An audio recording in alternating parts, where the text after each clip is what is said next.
નમસ્કાર મિત્રો, આ ઔષધિ નથી પણ એક દર્દીઓને આપવા માટેની દવા છે. દવા પણ ના કહી શકાય.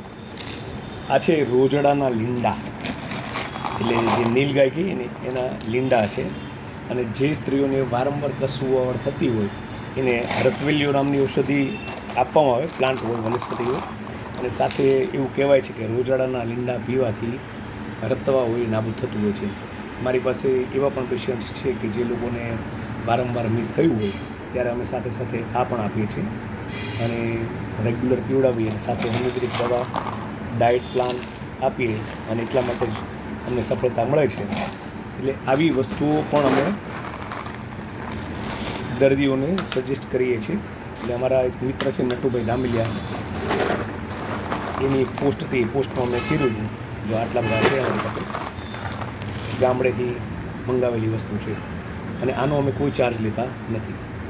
દર્દી અમારા જે હોય એને અમે આપીએ છીએ.